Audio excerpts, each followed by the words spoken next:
Good afternoon, everyone. I'm Randy Kerr, Executive Director of the Chamber. We're happy that you're here today, giving up a beautiful afternoon in LA. So, and I'm sure the candidates are glad that you're here. We've made one little change to the format, and that's that we're going to limit the answers to the questions to 2 minutes so that we can get more questions in. As you can see, Tim has a stack of questions here. He kind of weaves through it to make sure that we're not asking duplicate questions. We just did a little fancy coin flip up here to determine the opening statements. And then Tim will ask the questions by rotation. They'll each have 2 minutes to answer and an additional minute if they want to address the issue again. I'm keeping time in the front row. My staff is here. There's one on my left, Jerry Jensen, and Sue Axsmith is over here.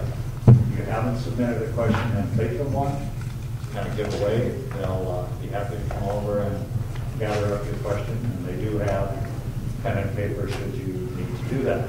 Our moderator today is Tim Engstrom from the Outwardly Tribune editor, and we're happy that Tim has agreed, again, as he has in the past, to do this for us. The candidates will introduce themselves. We're pleased that all three of you are here. 3 minutes for introduction. 3 minutes for introduction is correct. So rather than delay any longer, we're here for an hour and a half. Let's get rolling. Tim? I'm sorry about my appearance. I usually like to dress up in a tie for these, but I had surgery yesterday and I'm not 100%. So forgive me. Let's start with the opening statements. Tom Price, you can begin. Okay, well, hopefully everybody knows me. My name's Tom Price. I'm running for Minnesota House of Representatives 27A. And before I start, I'd like to acknowledge Ms. Bennett and Mrs. Savick, because I know what running a campaign is all about now, and it's hard work. And one thing, I don't know these people, but I know one thing about them. Their heart's in the right place, because we have a lot of issues, and that's what they're working on. My campaign is all about the quality of life, from conception to natural death, and every place in between, especially the senior citizens. I'm going to hone my attention to the senior citizens. I keep thinking, what are these senior citizens thinking when they open up that annual letter from the county assessor telling them they have an increased amount of a tax liability on their home? What are they thinking? How are they going to, they're on a fixed income, how are they going to pay for this? They cut back on presents to grandchildren, maybe cut back on their necessary medications, or how about more hours at Walmart? You know,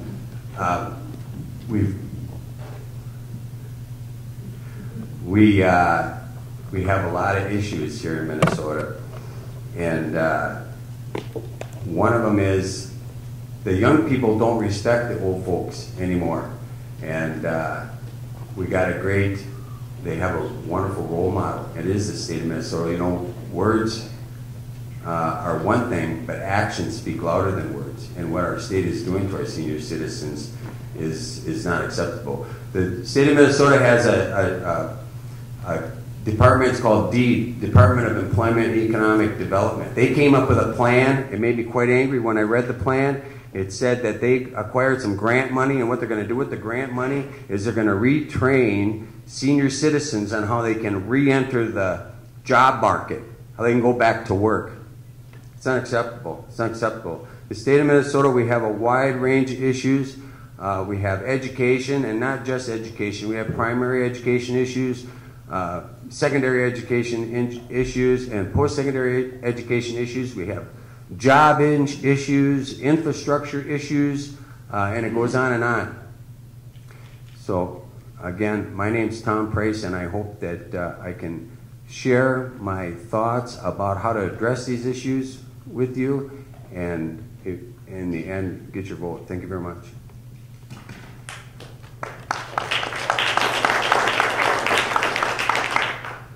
And now we will hear from Representative Shannon Savick. Thank you, Tim. My name is Shannon Savick. I live in Wells, Minnesota, and I've been your state legislature for 2 years now. And I'm proud of our record. We have balanced the budget, and we even have a surplus. That's the first time in over 10 years that the budget was balanced. We also paid back the school shift, and we invested in education. We've supported all-day kindergarten for all the students in Minnesota. We've invested in higher education. We've asked the universities not to raise their tuition for 2 years. And there's further investments we need to do in education. We need to have the gap between what Greater Minnesota has per student and what the wealthier communities in the metro have per student. We need to close that gap so that our children get the same education or the same opportunities for education as they do in the metro areas. We've also balanced the budget, and with property taxes, we have lowered property taxes an average of 13% here in Freeborn County. And the way that we did it, it doesn't show up on your property tax form. You have to fill out your Minnesota tax form, and you get a rebate based on your income and your tax. And that rebate is to be applied towards reducing your property tax. We didn't give the money to the counties. One thing about property taxes going up, that's a local government issue. The state, the cities and the counties are the ones that raise your property taxes. The state doesn't. Now, in the last 10 years, the state cut down on the local government aid that they gave to the counties and the cities, and that required that cities raise their property tax. I know when I was mayor of Wells, we had $250,000 cut 1 year. Where do you find $250,000? All of your costs are going up. The council took a $1,000 a year cut, including the mayor, and we did a lot of things like that. We found the $250,000, but it was not easy. So you are getting a deduction in your property tax. Also, that's what we've done from the high level or the DFL. But I'm proud to report that I've done a lot for 27A. I brought in the money, to dredge Fountain Lake, $7.5 million, and I think that's a very great asset to, and I have to stop now, but that's a great asset to Albert Lea. Thank you.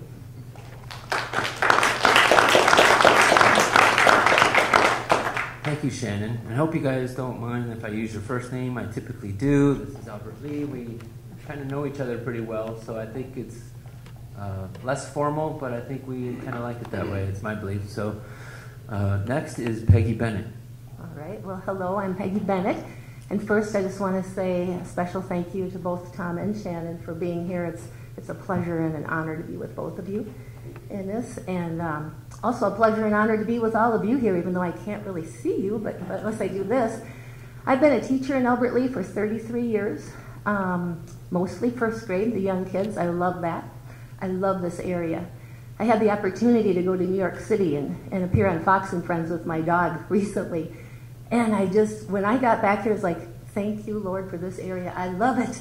It's so noisy and busy and everything out there. I mean, God bless them. They can have their city, though, because I think southern Minnesota is an awesome place to live. So I just want to say that sitting here right now, if you would have asked me a year ago if I'd be sitting here having a debate for the Minnesota House seat, I would have said, you're crazy. And it's been a wild and crazy ride since over a year ago in the spring, somebody came to my door and asked me if I'd consider running for office. I thought about it a lot, and I know I respect you greatly, Shannon, because it's a very important job and a busy job, and even in campaigning, I can see how busy it is. So I thank you for your service. But anyway, the thing that probably showed me most that I need to do this is my kids, and I call all of the students who've gone through my classroom my kids. I have over 750 of them. I want them to have the America that I've had the privilege of growing up in, with its freedoms, with the financial opportunities, and that's important to me. So it's just been a great experience. My favorite part of this has been talking to people like you, employers, hospital workers, nurses, teachers, administrators, all the people that I've had the opportunity to talk to so far. There's many more that I'd love to talk to, like Randy in the chamber. I want to talk to our city leaders from the communities in Albert Lea and surrounding, and just find out what matters, what's important, because I believe the people have the answer. And government doesn't go down from the top down. It comes from the bottom up, from all of us. And so I hope I can share some of the things today that I've learned just from talking to people like you. And it's a pleasure to be here. So thank you.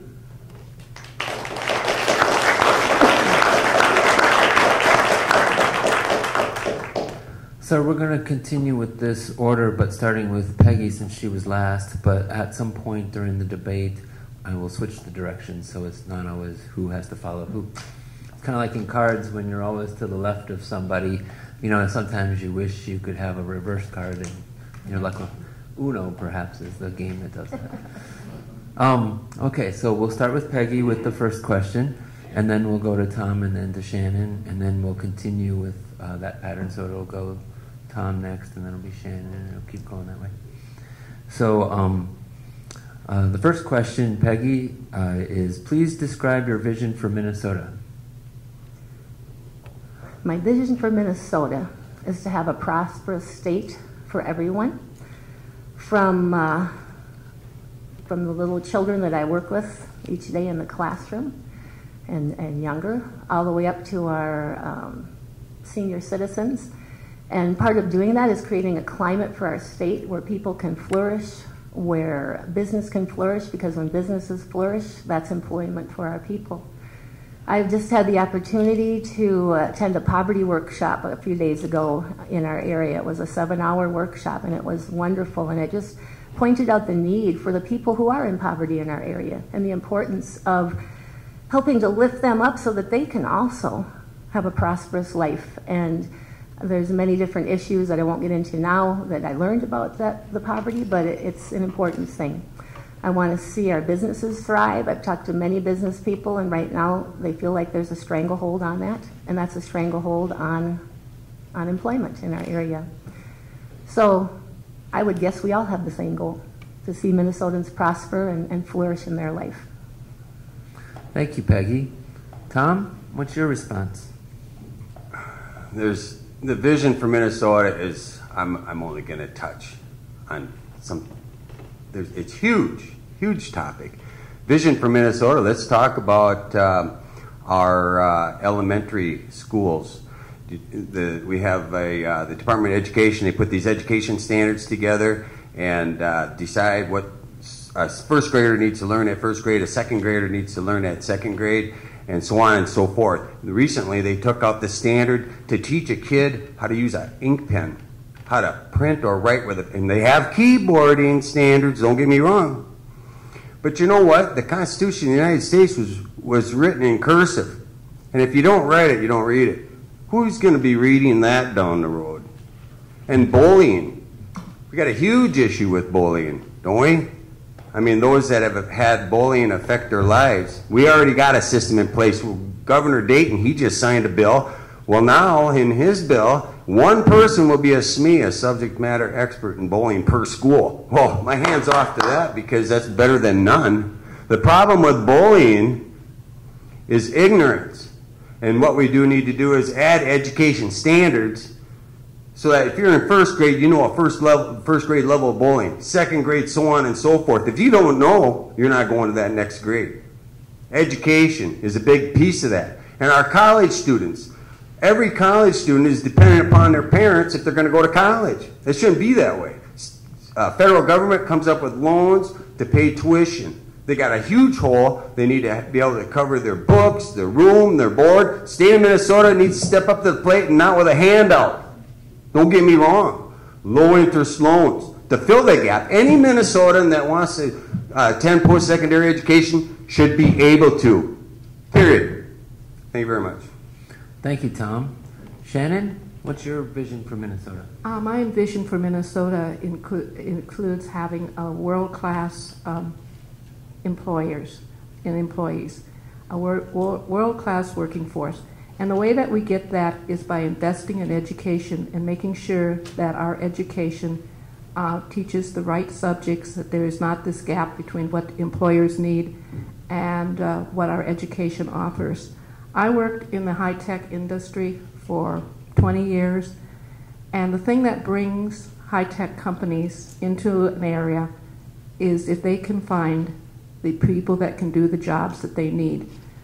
The employees are the critical success factors of high-tech companies, and you look around and most of your companies now are high-tech, whether they're manufacturing or what they're doing, because technology has invaded our world, and we're going through a technology revolution, and we need to keep up with that revolution, and our children are our future, and we need to make sure that they have the right education to grow. And thank you. Thank you, Shannon. Okay, Tom, you're going to be first this time. Hey, you know what? My ink pen doesn't work. Does anybody got a spare? It'll cost you 30 seconds. Tim, you had said that there's an opportunity for a 1-minute response. Can I add something? Okay, yeah, that's true. I don't Go want to ahead. take it out of turn. I just want to say that when you look at a vision for Minnesota, you know, you look at all these areas: education, economy, family. All those things are part of the foundation. And again, I don't believe that government necessarily always has the answer for those things. The answer comes from people like you and me. And we need to refer to the people more to see what is their vision. You know, I might have a vision, but it's important to know what all of our vision is and to put that together and then come up with a plan. But again, it always comes up from the bottom. And right now, it seems like vision is being directed down to us, and sometimes it's just individuals' visions. And we need to have the vision of the people. Okay. Any other responses? Okay, moving on. We have Tom. This question is for you. Did you support or would you have supported funding for the restoration of Fountain Lake? It's got its place. It needed attention. I'm just wondering, I would have liked to have read an engineer's report on where that sludge came from, because I think we got bigger issues in Albert Lee, like sewer in the basements, like flooding too often. I think that the population of Albert Lee, if they could vote, if they would like to stop flooding and the sewer coming in their basement, or if they like to dredge Fountain Lake and, I don't know, better fishing, which is good, you know, but you got people suffering in this town. They did it in Rochester. Rochester had a huge flooding problem. It can be done. It wasn't prioritized appropriately. I support the funding dredging Fountain Lake, but I support other priorities that come first. You have to have priorities in every aspect of every part of your life. And when I had my introduction, I forgot to tell you about my priorities. And they are my God, my wife, and my children.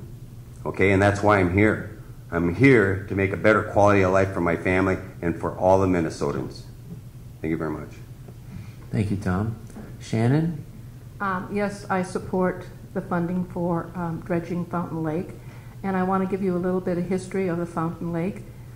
Before they got the money and before they're dredging it, they put filters on all of the watershed areas so that the water that's coming into Fountain Lake today is cleaner than what polluted the lake in the first place. So the dredging will last longer, and basically they had a whole program they put together. The people of Albert Lee have done an excellent job, and they have actually, like I said, they had filters on all of the inputs. They had the watershed area, and it's going to be a great asset to Albert Lee once that lake is dredged and is clean again. So thank you. Thank you, Shannon. Peggy? I would absolutely support the dredging of Fountain Lake for two reasons. One, we need it for our environment. Number two, I think it's awesome how the people of this community voted to pay extra taxes to help put money towards that. And I think it's important for everybody to always have skin in the game like that. And our community really came up to the table and became a part of that. And it's almost like matching funds. I do have a problem with, and I just say this respectfully, Shannon, I have a problem with you taking full accolades for getting this dredging, because it's been a huge project for many years, and so many people have been involved. It's a real team effort, and you're part of that. I totally agree. But I look at Rich Murray and Dan Dorman. I look at our watershed board, our community leaders, our mayor, our county leaders. So many people were involved in that, and it was definitely a team effort, and I think we need to acknowledge that. So yes, it's important. I do cringe, though, when I hear about a $1 billion the bill for getting these bonds, $1 billion. That is mortgaging our children's future, and those are my kids, and I will fight for them, and I'll fight for my kids. I will fight for our seniors and all people. I don't want to see us burdened down with debt, so this is a good thing, and I think it's important that we had that done, definitely. So I applaud that, and I thank Shannon for her part in it, and I also thank anybody in here who was a part of that too, and all of you, including me, paid extra taxes for it. So thank you. Can I have a response to that? Shannon, you may. Okay. I have not taken full responsibility for that, for the funding, but I will tell you that the governor did not have it on his bonding bill, and the Senate only had $1 million on the bonding bill, and it was the House and my support that brought the bonding bill through, and also the support of the people from Albert Lea that came up there, I don't know how many times, and talked to the governor and talked to the people in the Senate, and it was the House that stood firm, and if the House wouldn't have stood firm for that money, we wouldn't have gotten it. Thank you, Shannon. I'd like to add a comment. Yes. As I said, an engineering report on where this sludge came from. I wonder if this flooding continues, what effect that's going to have on the quality of the lake, and are we going to need to remove the sludge again in the near future? I mean, when we had the flooding, the septic systems, you know, we have in your camper, you have brown water. That's the toilet, or that's the sink, and the black water is your toilet, and that's all mixed together. In the city here, you got your brown water, your black water. When we have flooding, that's all flushed out of our septic system here in Albert Lea, and it goes everywhere, including Fountain Lake. So is this flooding adding to the problem of the sludge in the lake? Are we putting the cart in front of the horse here?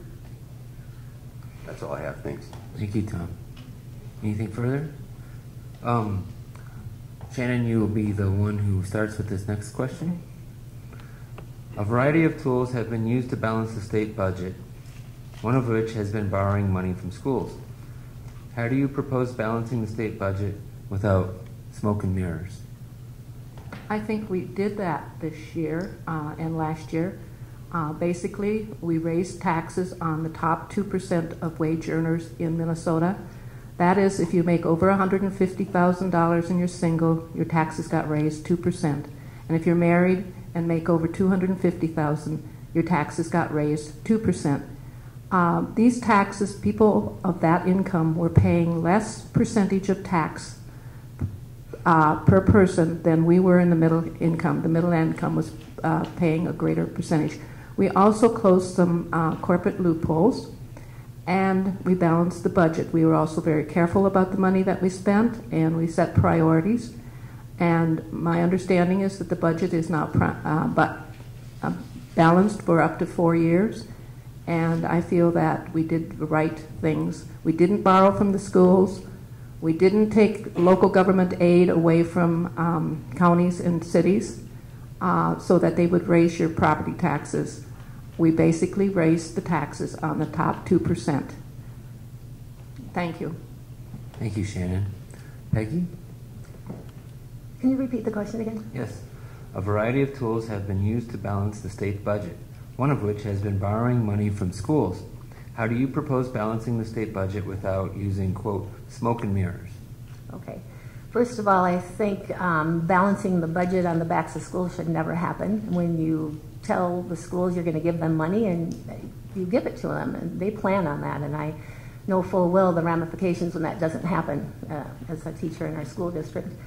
I would like to say that I believe balancing the budget means making government more efficient, and each one of us can pick many different areas where there's huge waste in spending.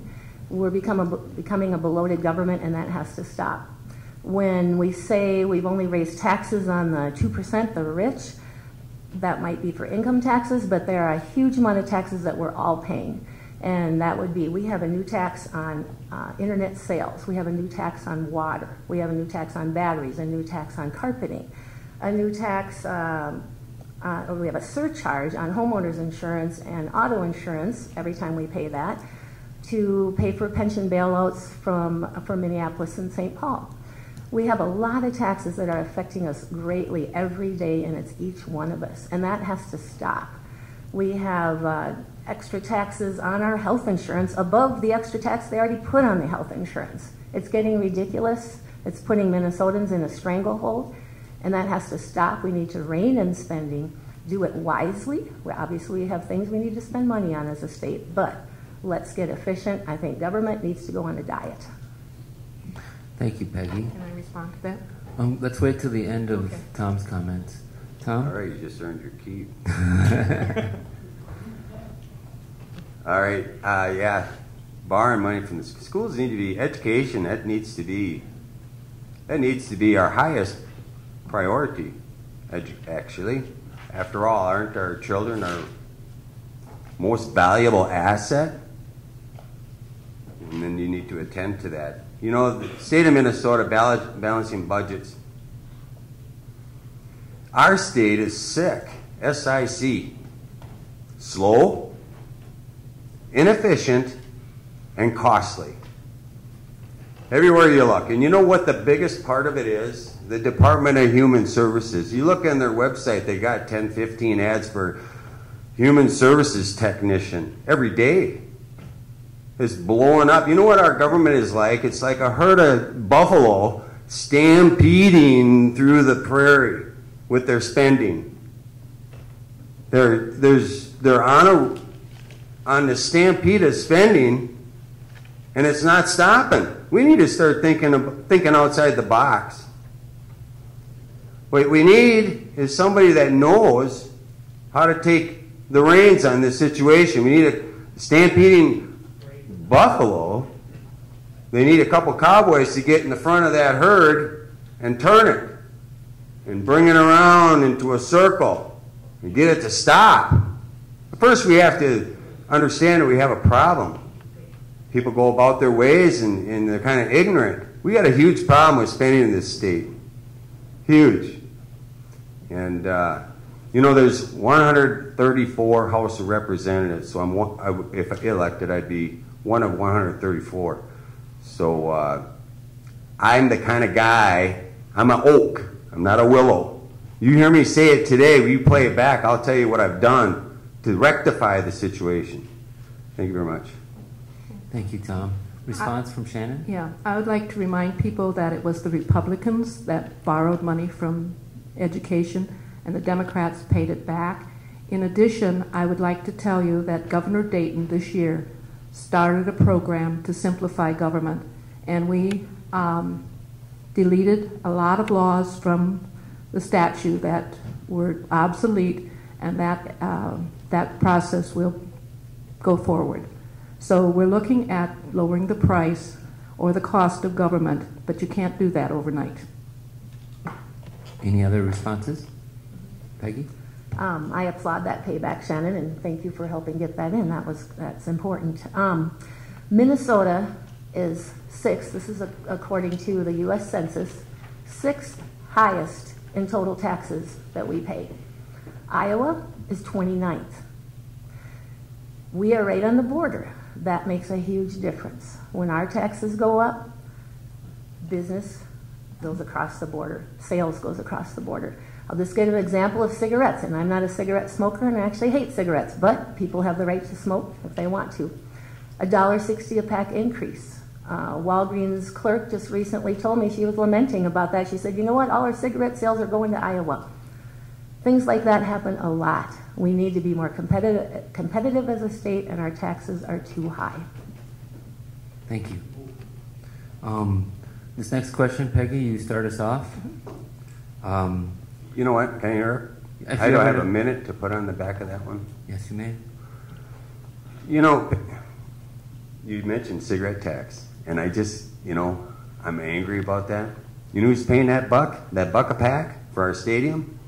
It's our kids. How could we be so ill-informed? You think the parent's going to say, oh, it's $1 more, I'm going to quit? Well, maybe some did, and good for them. But the kid, that's one less buck they're going to have for their lunch. That's one less buck they're going to have for a new pair of shoes. That's one less buck they're going to have that'll take away the quality of life of that kid. Yeah, cigarette smoking, that's a drag. No pun intended. But it's going to affect the kids more than anything. Thank you, Tom. Peggy, you'll start this next question. You've all heard of the achievement gap. Do you support early childhood education and all-day kindergarten? And if so, how would you support paying for those going forward? We need to have a quality education system. That includes early childhood. There's a gap between poverty kids and other children, and I see it every day in my classroom. So it's important, and I think we need to fund our education wisely. We need to fund it well. I do have a problem, and I struggle over this because I see the state and the U.S. government or the federal government starting to raise our children. All these good programs from breakfast to whatever are good, but it takes responsibility away from the parents and puts it onto the state. And family is the core to our society. And every time we do that, we weaken the family. We need to find ways to strengthen the family. We need to find ways to lift up the economics in our area so people can support themselves. We need to find ways to get the poverty kids to have the language that they need, and all those things. So that's a struggle for me. It's important. I would definitely support early childhood education as I do regular education. But at the same time, I want to be very careful that we do not take things away from our parents, because every time we do, it weakens the family. Thank you very much, Peggy. Tom? My glasses on. I can repeat the question if you need. No, how are we going to pay for all-day kindergarten? Well, I mentioned before, we have an inefficient government. That's a big part of it. But ironically, paying for our all-day kindergarten, I believe, could come from the way we educate our population. If we want to get manufacturing jobs to come to Albert Lea area, to increase the tax base, or into the state of Minnesota for that matter, we have to provide an educated population. Manufacturers aren't going to come to Minnesota and then have to import their mathematicians and their biologists and all their workforce. We need to have that workforce in place here because we educated our people. And then the manufacturing jobs will come because they don't have to import their employees. And with an increased tax base from educating our people, we'll have the funding necessary along with a more efficient government. We'll have that, and I'm in favor of all-day kindergarten. The parents, number one, they make the choice. But all-day kindergarten, it's nothing but all good. Thank you. Thank you, Tom. Shannon? Would you repeat the question, please? You've all heard of the achievement gap. Do you support early childhood education and all-day kindergarten? And if so, how would you support paying for those going forward? Yes, I support all-day kindergarten and early education. And in fact, that was one of the things that we did with the surplus this year. We paid for all-day kindergarten for all students in Minnesota. And in addition to that, we have grants for child care so that they can get the pre-education before going into kindergarten that they need. and that was part of the 2% tax on the richest Minnesotans. And so that's where that money went. Most of that money went to education. Okay, thank you. Any responses? Peggy? I didn't answer the part on how, how would we pay for that? And at this point, I'd have to do the research on that. I don't believe more taxes is the answer. I believe, again, that we can make government more efficient. It's important to fund those things, but not with new taxes. And this year we had $2.1 billion in new taxes, and that just hurts everybody. So you might think it's compassion to put all that money out, but it doesn't do what it's meant to do at that point. It puts a stranglehold on us, especially those of us by the border. So it needs to be paid for. That's something as a representative that be my job to research how best to pay for that. Thank you, Peggy. May I say something? Yes. The only taxes that we increased were 2% on the top 2% of wage earners in Minnesota, and we closed some loopholes, corporate loopholes, and then the cigarette taxes. And that was all. And the cigarette tax was mainly so that younger people will not start smoking that, and because cigarettes cost the state about 4 times as much money as what we take in with health problems that cigarette smoking creates. So that was the only tax increases that we had. Thank you. Thank you. Anything else? Well, I'd just like to mention that, taxing, the people being taxed is subjective, first of all. One person says it, another person thinks of a different meaning that attaches to it. But the spending in this state to pay for everything, I mean, right now, we're going to build a $100 million Senate office building. I work at the Capitol complex, and I couldn't even name all the buildings that we have over there. I know one thing. We have a Ford building right next to the Capitol that's empty. And the way we need to be prudent with how we spend our money, and that's going to be an answer to a lot of our problems. Thank you. It's clear that we have options, and it's nice to see that we have 3 candidates who've done research, and so it's I want to say thank you for that. I have a question that's next that I always throw into each of these debates. And Tom, you get to go first on this. If you could not vote for yourself, which candidate up here would you vote for and why? And the crowd always likes it when I ask. Well, I think everybody in here can answer that question. It'd be Ms. Bennett. You can call me Peggy, that's okay. That's okay. Oh, Peggy, I'm sorry. Well, I'm from the old school. You're Mr. and Mrs. unless you're relatives. But,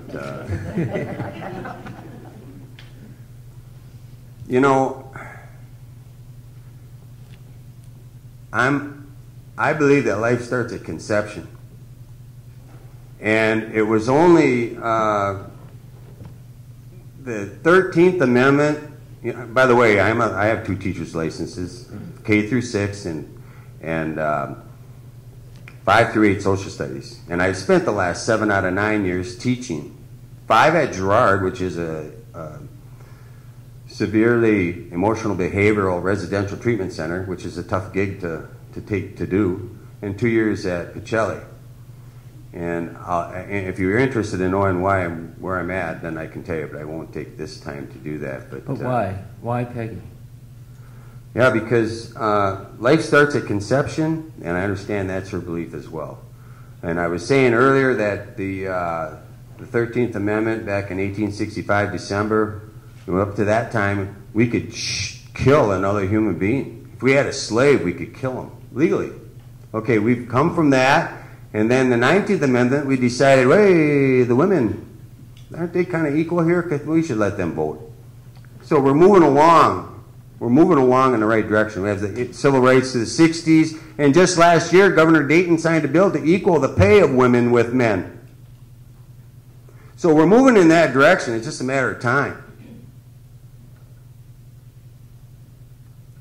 So definitely be Ms. Bennett. Thank you, Tom. Shannon? That's a very hard question for me because I think my philosophy on government is totally different than the two candidates that are here competing with me.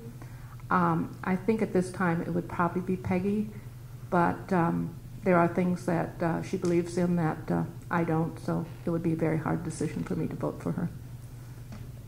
Okay. And Peggy? Okay.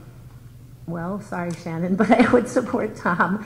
I knew that. Yeah, I know you did. You know, Tom lines up very well on most areas, and he's a constitutional conservative as I am. I agree with you on life. And, you know, I look at my students, and when you talk about taking the life of an unborn baby that's in the womb, approximately 12% of pregnancies in Minnesota are aborted. And I look at my students, and I think that means 2 of my students in my 20-student classroom, which one of those kids would choose not to be alive today? So I will always support life from birth, from the womb, before birth to death. And I know Tom is that too. He also believes in making government more efficient. He believes that we are being taxed too much, and I just will take, how much time do I have there, Randy? 1 minute. All right, I'll take that minute to say, Shannon, when you say that you've only taxed 2% on the richest people, that math doesn't add up. $2.1 billion. You cannot get that out of our rich people. The rich people. This is my turn. And so you maybe aren't aware of all the other taxes that are going on. The internet sales tax, like I mentioned, the water, tax on water, these are new taxes, tax on carpeting, tax on batteries, tax on health insurance. It's affecting us all, and it is just misleading to say that 2% tax on the richest people is all Minnesota has raised its taxes. So, Tom, you got my vote. Okay, can I respond? Yes, ma'am.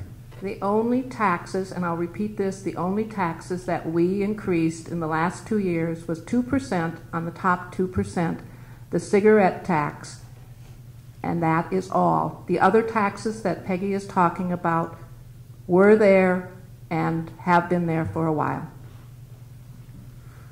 Tom, you look like you have something to say. I always have something to say. Yeah, I want to comment on, I was talking to somebody on this pro-life thing, and they said, well, you know what? A child can't survive outside the mother's womb until it's born.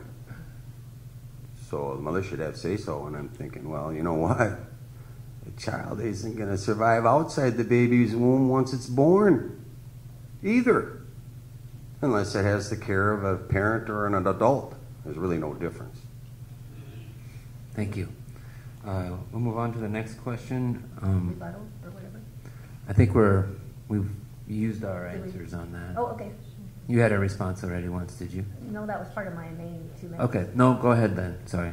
Okay. I just want to say that I'll still respectfully disagree with you because on my desk last night, I have on my desk at home right now, read through it last night, all the bills that Shannon voted for this past year, and that's where I got my list from. So all the increased taxes that I'm talking about are bills that were passed just the past 2 years. Okay. So this next question starts with Shannon. Okay.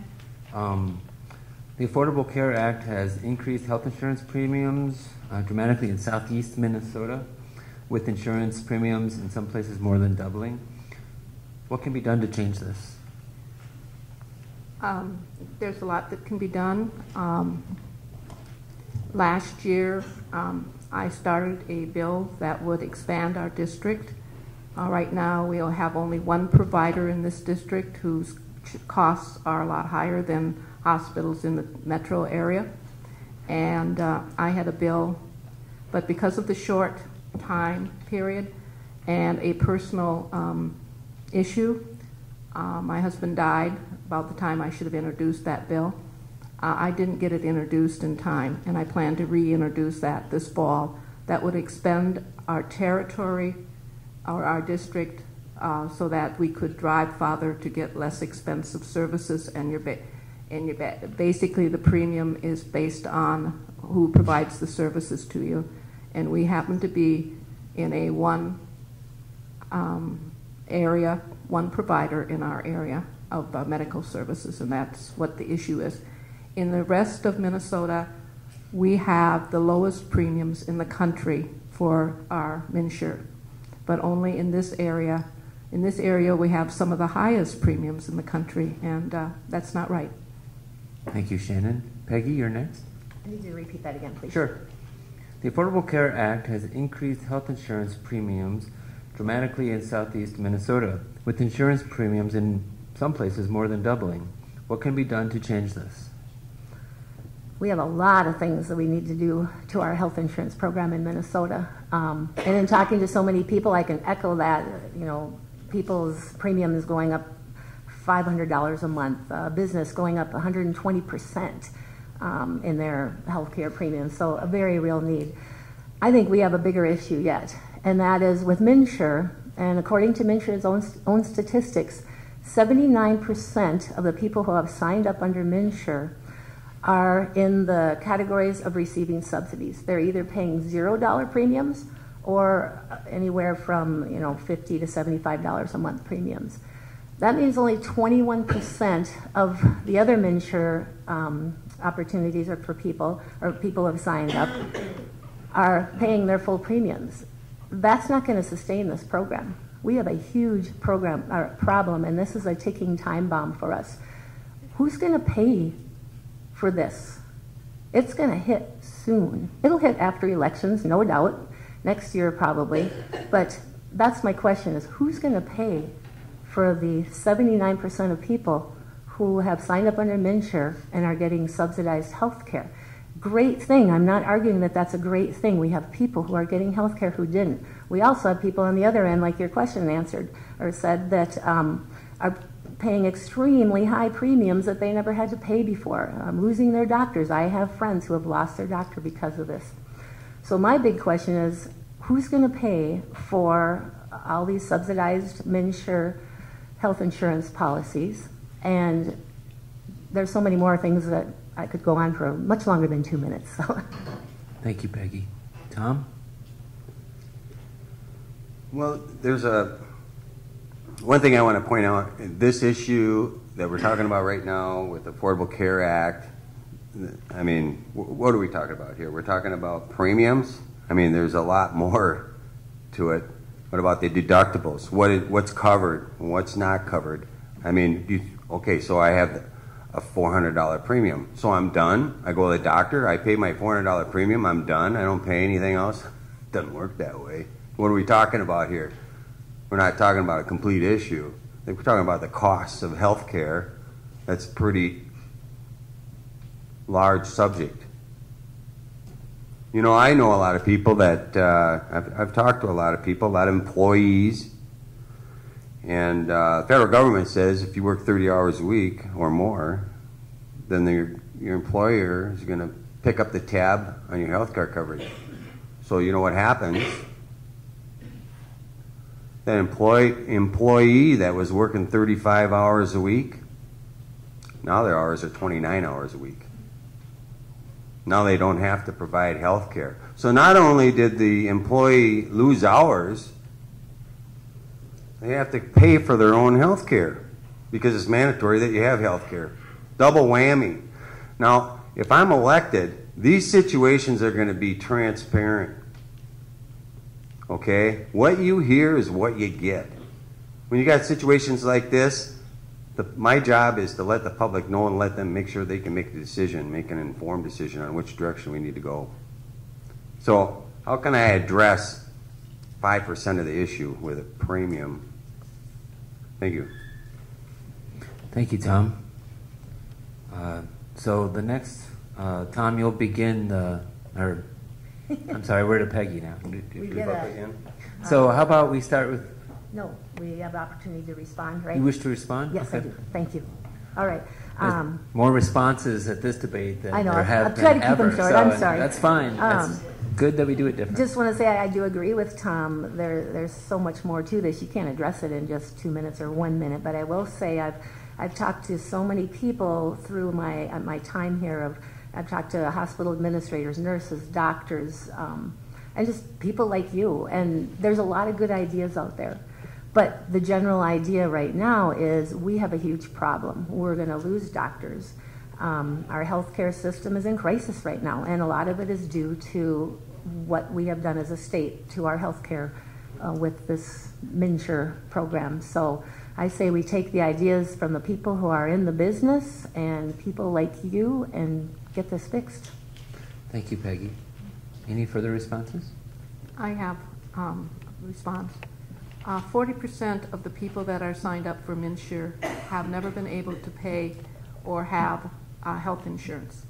Now that they have health insurance, you're going to see the costs of services at hospitals be reduced, because part of the cost that we're paying, no, you are, because part of the cost that we're paying is for the uninsured people that come in there, because the hospitals have to break even or make some profit. So that 40% will, in the long run, start reducing the cost of health care. Thank you, Shannon. Let's move on to the next question. Peggy, you're going to be first this time, but let's reverse the order. Are we about at the halfway point, would you say? So we'll go the opposite way on the table now. So Peggy, you'll be first, and then we'll do Shannon, and then Tom. Does that sound good to you three? Sure. Any objections? I'm sorry.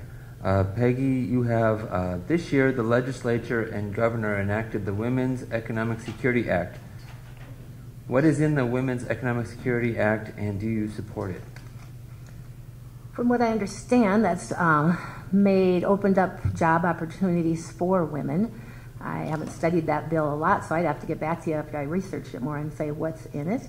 I am all for women. I think they get equal opportunity like any of us.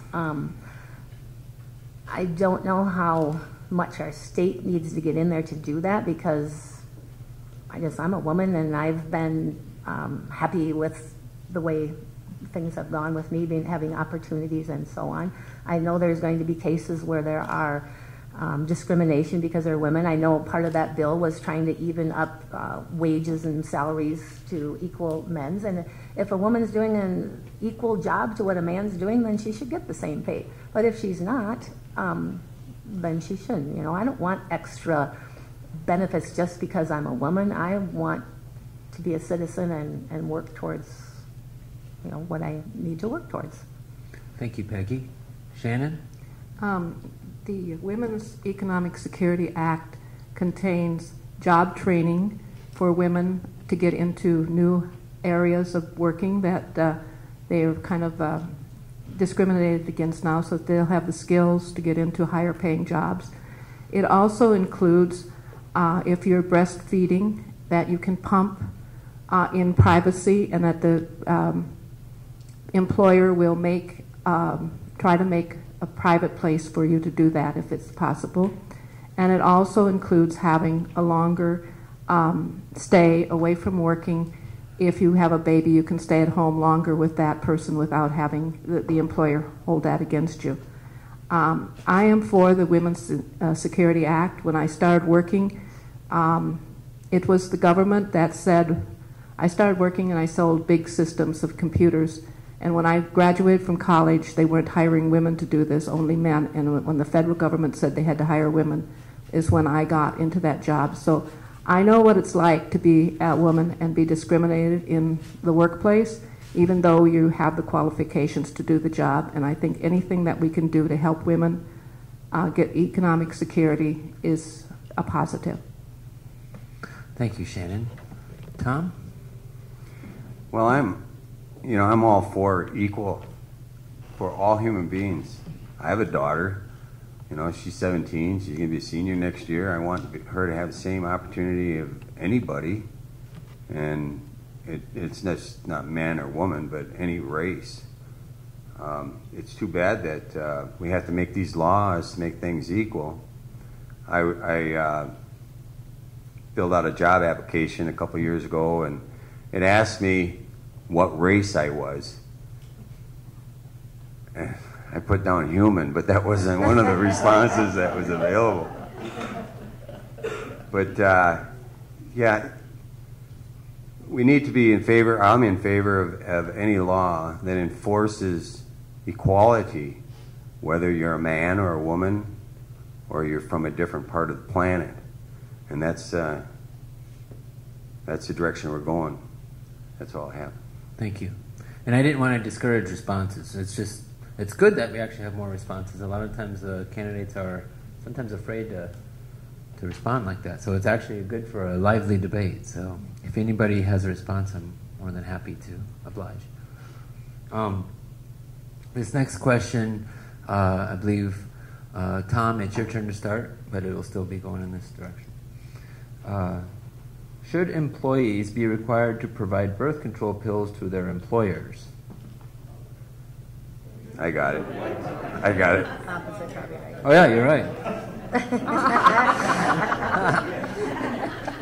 Hard to read the handwriting. So. Should employers be required to provide birth control pills to their employees? Thank you.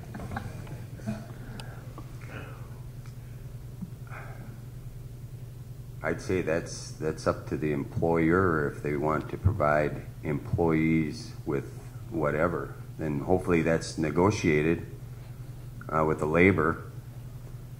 Whatever they, hopefully they have a right to unite, and they make those decisions.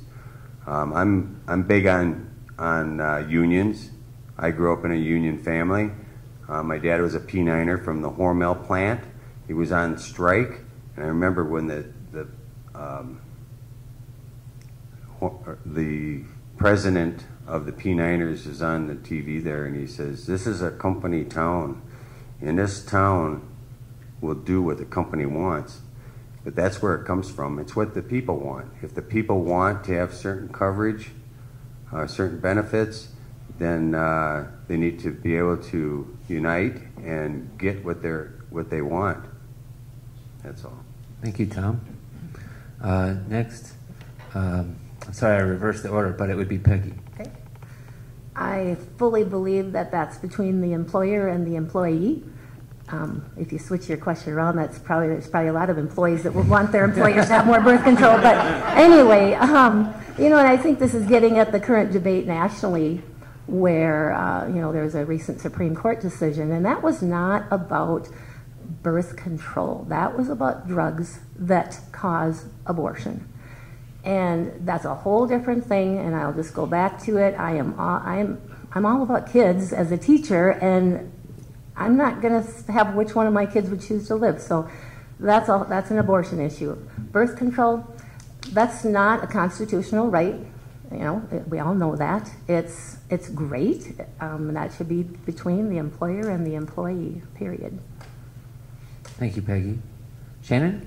I think the Supreme Court has already ruled on this, and basically I'm not one to disagree with the Supreme Court. They said that the employer does not have to provide birth control pills to the employee, and so let's leave it at that. Thank you. Any responses? So going next would be Shannon, right? Right. And then we would be going in the same order. What programs in government would you propose ending, and how much money would that save taxpayers?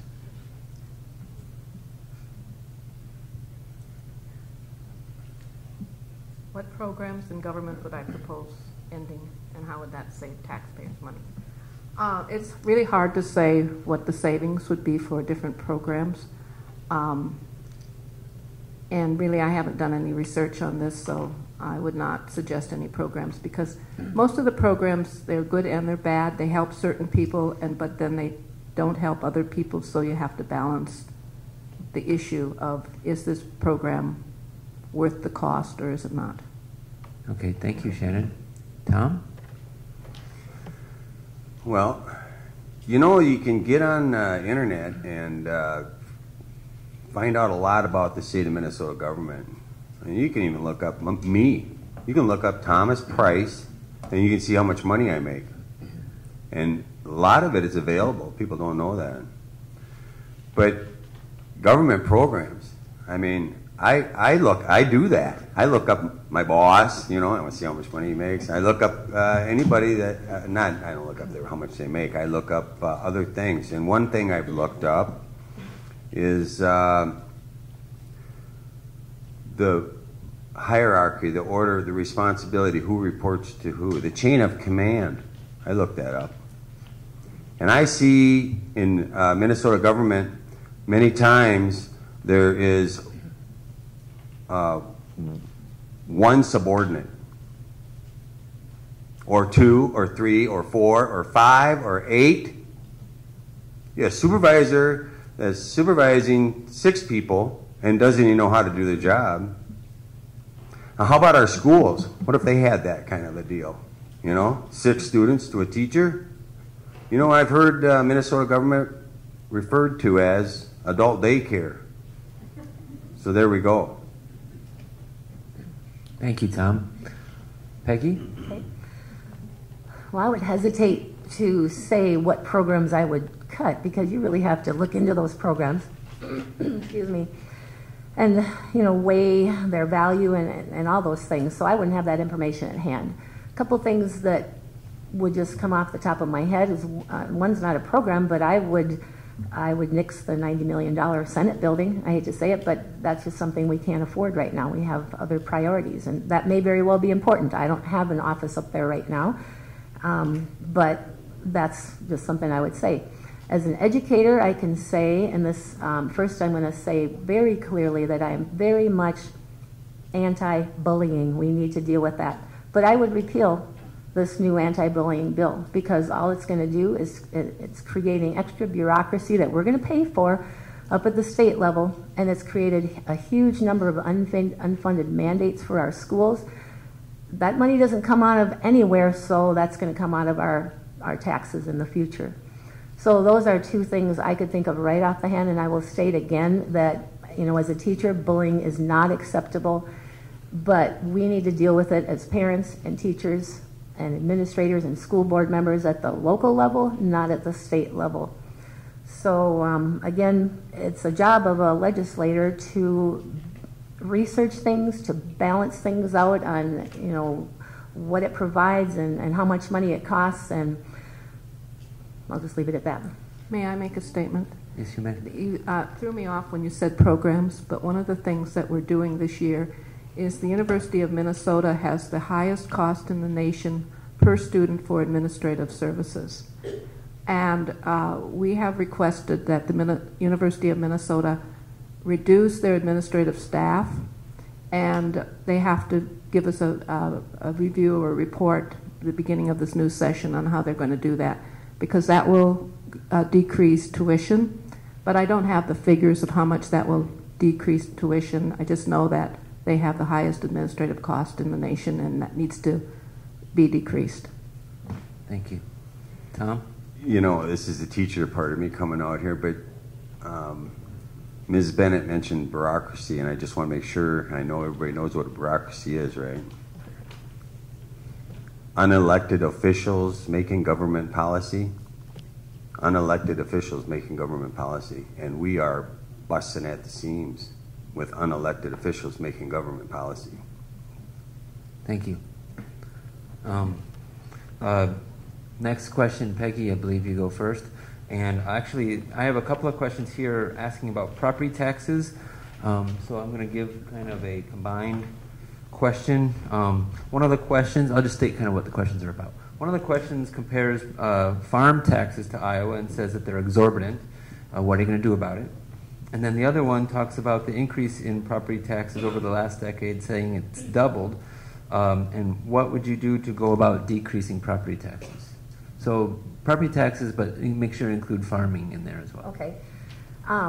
I've spoken to many farmers, the Corn and Soybean Growers Association, Minnesota Farm Bureau, some farmers up there, as well as just individual farmers, and they are hurting right now. They have a unique position as business people that they don't have a consistent outcome every year. Theirs goes like this, but property taxes stay way up here. So while the amount of money that they make goes up and down according to the season, the rain, and so on, they're affected greatly. We need to make it more consistent for them. The other thing is the taxes, when you look at $30 an acre increase in taxes, for me in town, that's not a big deal. For a farmer who has 1,000+ acres, that's a huge deal. That's $30,000. The rebates that our state is providing right now, the farmers just laugh at that. You know, $250 to $400 or whatever rebate for the farmers that qualify. That does nothing for our farmers.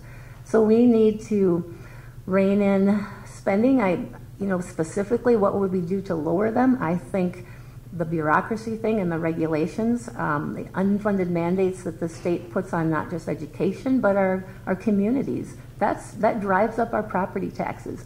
We need to get rid of a lot of the regulations that are unnecessary, keep the wise ones. That's a good way to lower property taxes right there. But the farmers definitely are hit hard, and in our District 27A, they're a huge part of that. So they deserve to be heard, and we need to deal with it. Thank you, Peggy. Shannon? I have a couple of issues here. Number one is the state has no say in what your local property taxes are. That is your civil government here, your towns and your counties. Property taxes went up when the Republicans were in, and they took away local government aid. I was the mayor of Wells, and they took $250,000 out of our what they were giving us for local government aid, and that, your costs increase every year, and so you have to look for that money. We did find a lot of the money, but it pushes taxes up when you don't get the same level of aid. So we've increased local government aid. Last year we increased it by $50 million to Greater Minnesota. And we also have increased the rebates that people get from the government, from the state, when they fill out their state income tax. We know it's a problem, but again, you need to talk to your local governments about reducing their costs, because the state does not control what the government. And in the farmers, it's the cost of the land values that have went up, and basically a lot of the counties have not increased their taxes but the value of the land has increased, so the taxes automatically increase. So it's a big problem, I'll admit that, and we are trying to fix the problem, but we do not have any control over what the state, what the county or the city gives you in property taxes. Thank you, Shannon. Tom? Well, I agree to disagree. Okay, that's fine. But I think if the state made a law that says, city, you're not going to tax that person anymore, they'd probably have to abide by that, because the state makes the rules for the cities. In other states, well, we have here in Minnesota, don't get me wrong, I mean, let's say you own a house that you paid $25,000 for 30 years ago, and now the city assessors or county assessor says it's worth $250,000. So your tax is probably $2,000 a year, maybe closer to $3,000. And so you pay that $3,000, and then you can fill out a document to get maybe 33%. By the way, I'm a licensed real estate broker, and I have been since the mid-'80s. And I've used my license to help people from going into and out of foreclosure. So you can dig through this paperwork and maybe get a third of it back. A lot of senior citizens, and I know this wasn't directed at senior citizens, but if you're a senior citizen, you can get maybe 33% of it back. Usually you need an accountant or attorney, and it's under a pile of paperwork, and you got to redo it every year. There's other states that, for example, Nebraska. Nebraska, you take one piece of paper, you fill it out, and you hand it in. No more tax on your house. Done. You don't have to fill it out next year. You don't need an accountant. You don't need an attorney. Boom, done. Now, do you think the city of Des Moines is going to say, well, the state, or not Des Moines, but Omaha, would say, hey, we're going to still tax you. There's a state law that says we can't, but we're going to, and that's not going to happen in Minnesota either. As a House of Representative member, that's what you're going to see from me. You're going to see simplified taxes. And I I'd like to comment on a lot of my neighbors are farmers that live in the country, and anything I can do to help the farmer. Thank you, Tom. Stop, he said stop. Peggy? I'd like to make an additional comment. It is true that our state government and our federal government does not dictate our property taxes locally, but it greatly affects our property taxes indirectly, and I'll say it again, it is through unfunded mandates, it is through regulations. We have the DNR, the EPA, the Minnesota Pollution Control, layers upon layers of bureaucracy, some of them good things that we do, but it's out of control. The amount of paperwork that we do, even in schools, is ridiculous. That paperwork takes time. That's money. That's property taxes. Our cities, and our farmers. One farmer said for his feedlot, he has 4 inches of paperwork to do. That's, time is money. So yes, the state government greatly affects how much property taxes we're paying, but it's indirectly. So we need to rein in regulation, rein in bureaucracy. Thank you. For this next question, I believe it is, who went first last time? Peggy. Like I said, I'm not 100%. I think it's my turn. So it's Tom's turn. But for this next question, I am going to combine. So if you get your pens out real quick. There's a number of questions regarding education, and so I want to kind of not have 3 entire education-related questions. One is asking about the position adopting the pipeline education model. A what? What is your position on adopting the pipeline education model? And I don't know what that is. I don't either. The second one is what's your position on school vouchers and what's your reasoning? And the third one asks about the Common Core curriculum as well as the whole of the bullying bill. It asks what your stances are on those items.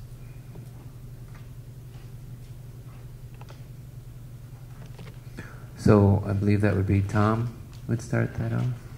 Okay. School vouchers and homeschooling has been a huge issue, and it just didn't start this year.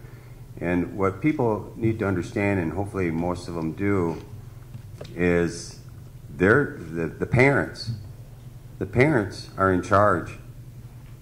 Whatever happens in the school, parents are in charge. Parent can go into the classroom of their child, unless they're a felon or something, they can't go into school. But a parent can go into the classroom of their child anytime they want and see what's going on with their kid in that classroom. They're not limited to really anything. I mean, if they're going to have a test and it needs to be quiet, or there might be adjustments, so you have to wait a few minutes to go in there. But the parent needs to understand that they're really in charge. And if they want to homeschool their child, why do they need to be penalized for that? Or any school that they want to put that child into. They should have that opportunity. You mentioned something about Common Core curriculum. Yes. One size doesn't fit all in education. As a matter of fact, one size doesn't even fit one kid from one day to the next. You have to, if a teacher has to stand on their head to get a kid to learn, then the teacher stands on their head. So whatever works in the classroom, that's what you adopt. And sometimes what you adopt is dynamics.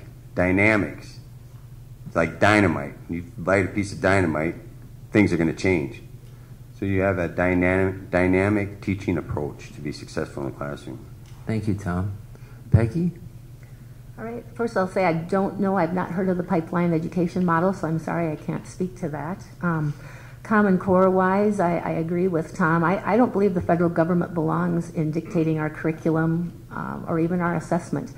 There's too much opportunity. The farther you get away from the source, and the source is the student and the parent, the farther away you get from that, the more opportunity there is for political abuse, using it for political power, trying to push an agenda. And also, we can't have cookie-cutter government going on. We have differing needs in our area, from the Twin Cities, from northern Minnesota, from New York, from whatever. So Common Core is just something I do not believe in. Right now, Minnesota uses just the language arts portion of Common Core, but I don't think it should be. We can do that in Minnesota just fine without the federal government getting involved in that. I believe fully, when you speak of vouchers, first I just want to say that the parent is the #1 educator of the child. And unfortunately, as educators, we have somehow given the parent idea, give me your kid, we'll educate them for you. That doesn't work, and we can see that's not working right now. So what we need to do is get better parent-school partnership going on. We need to have parents understand that it's their, they need to be more involved and feel more involved, and we want to encourage more involvement in their education. So I see a lot of the give and take of vouchers, how much it could hurt our public schools, and I only have 30 seconds, so I can't get into that. I go back and forth on that kind of thing, but I will say that I think the parent has the final say, and that the family and the parent is the key issue in education right now. Thank you, Peggy. Shannon? I too don't know what a pipeline education model means, so I'm not going to comment on that. As far as school vouchers, I think the greatness of the United States was based on public schools, and I think if we have vouchers and people go to private schools, that takes away from the public schools. We need to work harder to properly fund the public schools and make the public schools the best in the nation, so that people want to be in the public schools and that all kids, all children get an equal education that want to be educated. As far as the Common Core, I don't believe in the Common Core. I actually feel that we need to design classes for the needs of our population in our particular area, and the teachers know best, most of the teachers, and I believe that we need to rely on the individual teachers in our community schools. I wish I did know more about pipeline education, but I really don't understand or know what that means. Thank you. I'd like to use my extra 1 minute just because I kind of ran out of time. Could I? Go ahead. Just to say, back to the vouchers, I haven't totally made up my mind about vouchers yet, so I would like to hear more from people about that. As an educator in a public school, I can see where you take out, the parent is the key, and the parent, the teacher, and the student, those three, we need all three engaged parties to have a strong education. If we take the parents out of those schools that are the involved parents, you leave a huge void. But the same side, I also see that parents should have a choice. If I wanted to send my child to St. Theodore's or whatever school, that should be the parent choice. So I am like this with that one, and I see both sides, and I'm willing to listen, and I think it's a huge important issue, and we need to strengthen our schools either way. Thank you. This next question, I believe we start with Shannon. Okay. What record of community service in District 27A do you have? What record of community service? Mm-hmm. Basically, I was on the council in Wells for 2 years, and then I ran for mayor and became the mayor of Wells. In addition to that, I've taken a special interest in senior nutrition programs because they're underfunded. And for the Wells Senior Nutrition Program, I did fundraisers every year and brought in extra money so that they wouldn't close down that program. And that was my primary work that I've done with for the Wells Nutritional Program. Thank you. Mm-hmm. Tom? Community service. Well, I'm 55 years old, and when I was about 15, Rick Kresbeck died in the Rose Creek elevator. That's where I grew up. My parents still live in Rose Creek. It's right on the other side of Austin. Used to be part of this district, actually, but now they're not. But he was working at the grain elevator, and I don't know if you know about a ice pocket, but he was up in the grain elevator. They take the grain out the bottom and put the grain in the top, and it's the middle of the winter time, so when they dry it, the ice goes out, or water goes outside the kernel and turns into ice. So there's air pockets, and he was walking. He worked for the elevator. He was 21 years old, and he was our Santa Claus. And so he walked across, and fell in, suffocated, and I was 14, and I was one of the guys that was assigned to get him out of there. That's how times have changed. Anyways, so for 40 years, last year was my 40th year putting on the suit. I went through a lot of stinky suits, and finally I got one custom made for myself. Evelyn Bolt made it for me. She didn't even charge me. She's from Rose Creek. Evelyn, thank you very much.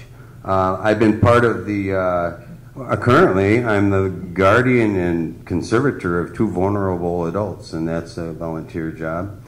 I've been part of the Jacob Wetterling Foundation for many years. They changed their name. I used to take flyers around of abducted children and put them in, when I was a lineman for the phone company, and I'd put them at particular gas stations. I never turned down an opportunity to help another human being, but you got your priorities. If it doesn't negatively affect my family, then I'm open to it. That's all. Thank you, Tom. Peggy? I love being part of my community. For over 20 years, I volunteered with Youth for Christ. I actually helped found The Rock, which is a great community center for our students, or our children, our young people in this community.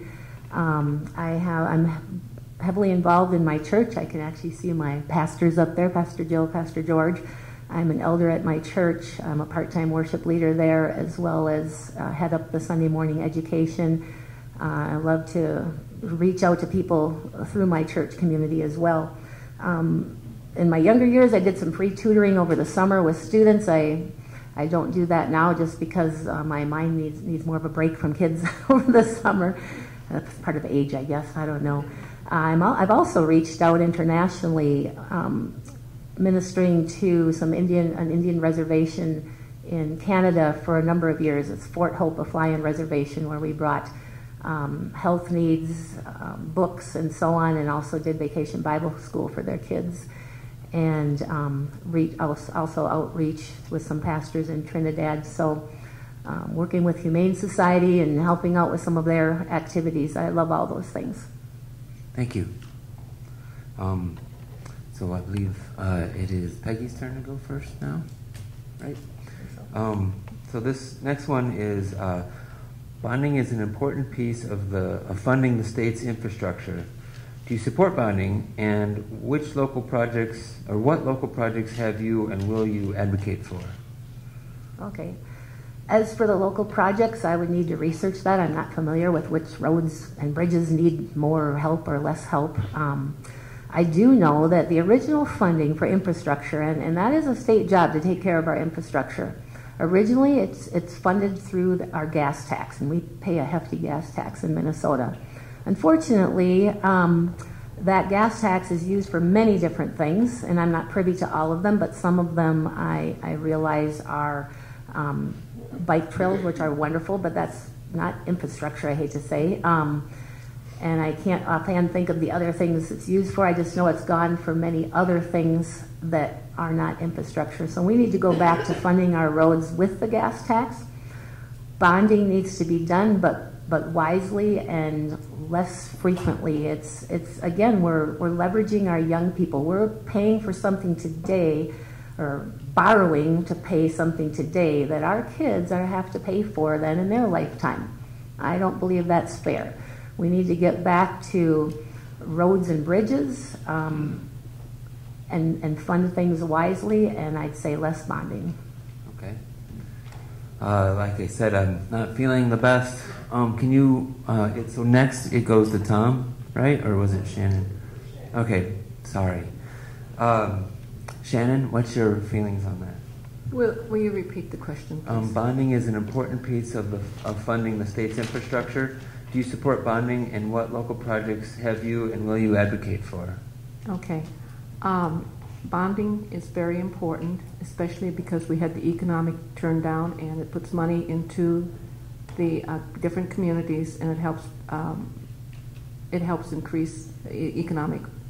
I have worked to get bonding for the Fountain Lake, for a dam, so that we don't have invasive species in the lakes in Albert Lee, for the Blazing Star Trail, and also I got $1.7 million for the community college. I think all these issues are very important, but there are other issues that we need to bond.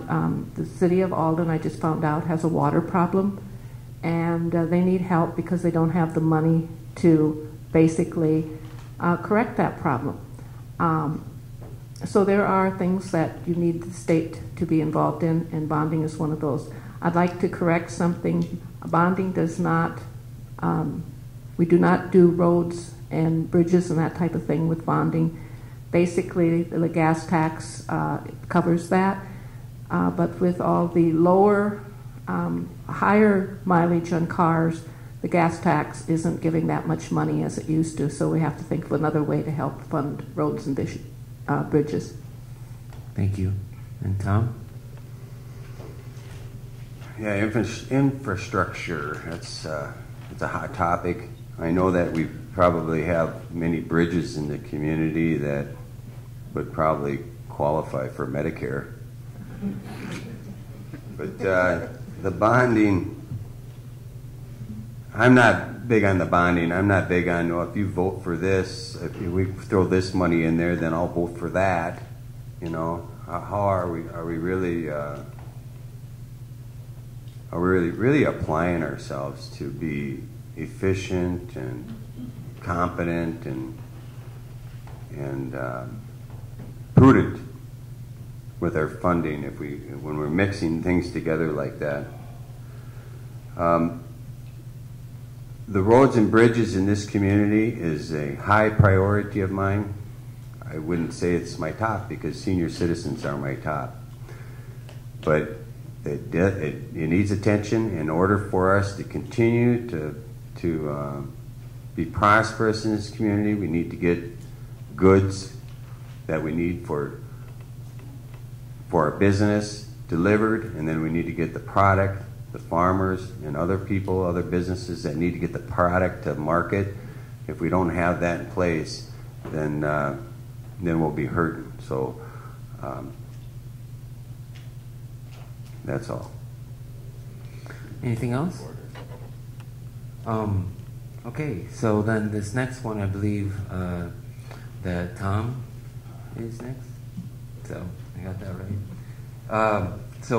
This one is kind of a combination of several questions.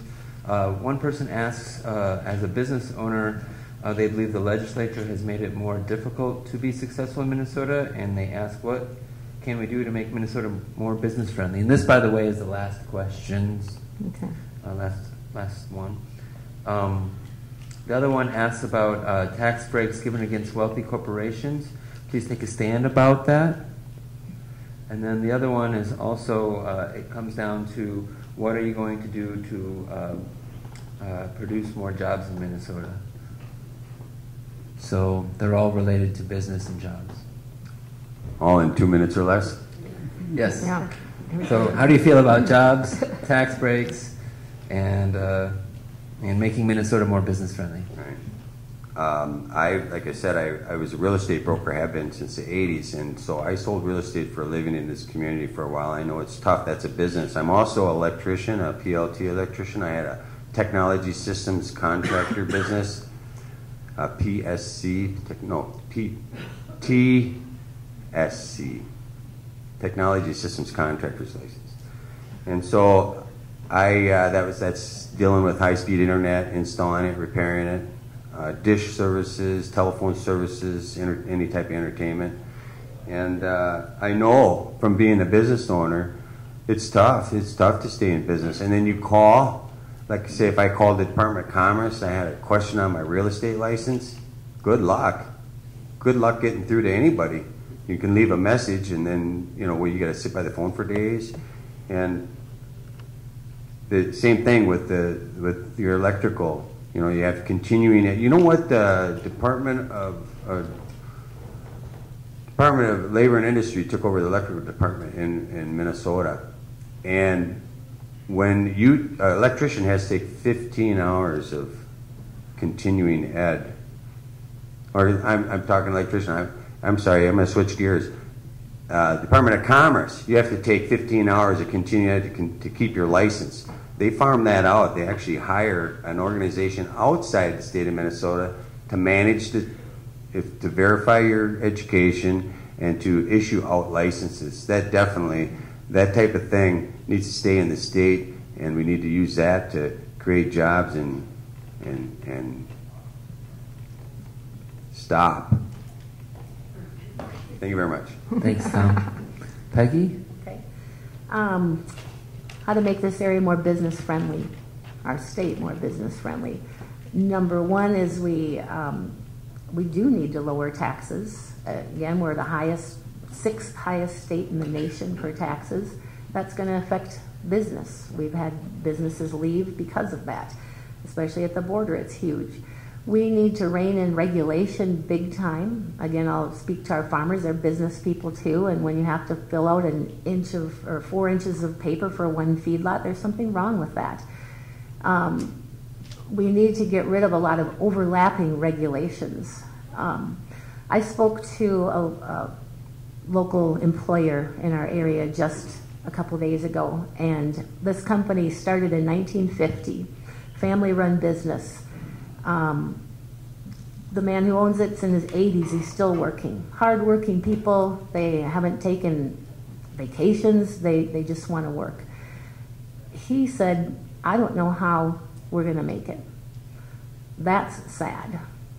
A lot of that's due to the healthcare laws, but some of it is due to regulations, and we need to rein that in big time. We need to provide a climate so this area can grow. Corporate taxes, I'd love to see our whole tax system revamped. You know, there's a lot more that needs to be dealt with than that, but that's one of them. So let's make things a fair playing field for our employers. Let's make life conducive so that they can provide jobs for people, because that's what our community needs. Thank you, Peggy. Shannon? This is a big subject, and I could talk all day on it, but we are rated by Forbes magazine as the 3rd best place in the United States to start a business, and that's important. This last year, we're investing $20 million into broadband, and you need broadband in order to compete in the global environment, and there's a lot of places that don't have broadband. So especially in Greater Minnesota, all that money will be spent in Greater Minnesota. We have an initiative fund that helps people fund new businesses, and we are also doing workforce training. We're starting workforce training because one of the problems we have in Minnesota is that the jobs that are available do not match the training or the skills of the people that are looking for the jobs. So we've started some programs doing workforce training.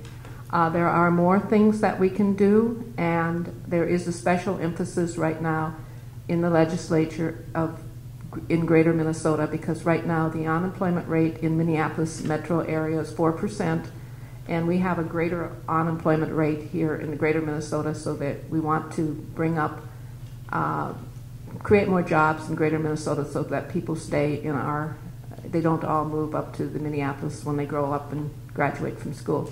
So we are doing a lot, and workforce training is important, and also the $20 million that we're investing in broadband, and we'll be investing more in broadband this next year. And thank you. Thank you. I'd like to thank all 3 of you candidates. What about that minute? Yeah. This is a good one to have a minute because it's business, so everyone's always interested in that. I think, Peggy, you had signaled your hand first. Gotta remember what I was going to say now. I just wanted to say, now I lost it totally. All right. Would you like Tom to speak first? Yeah, would you? Because Okay. Thank you. Thank you. Thank you very much. Thank you. You know what? Tax breaks for the wealthy corporations. Come on, you know me already by now.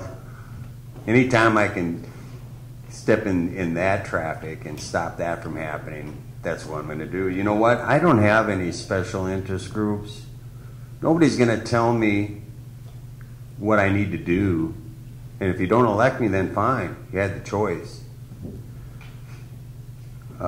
In that Forbes magazine article, that wasn't probably written by Forbes. I'm not making any offense. I'm just saying it was probably an article. You know, you can make anything look good. you hire a bunch of people, say, make this look good, okay. So, in Forbes magazine, you know, they had the article. Somebody probably paid them to put that in there. They probably didn't endorse it. Peggy? All right, thank you for that little brief brain moment. I would highly disagree with Forbes magazine, and who knows where they got that info from. I guess I'd rather look at what reality is, and we are not getting new business here. We are losing business, and I'm talking about our area right now. I personally know about a bed and breakfast a couple years ago that was wanting to locate in our area. They chose not to because of high taxes and high regulation. I know of a medical business on the national level that wanted to come to Minnesota because the people that started it are from Minnesota. Minnesota didn't even make in the rankings of the best state for them, and it's because of our regulation and our taxes. So let's look at reality, not at Forbes magazine. Thank you, Peggy. May Shannon? I say something? We have many high-tech companies that are moving into the metropolitan area, and they're looking at Minnesota because of the quality of our education and because, as I said before, high-tech companies look for people that can do the job. That's their critical success factor, and that's what makes them hired, if they can find people that can do the job. Thank you. I'd like to thank all three of you. You each get a final statement of 2 minutes.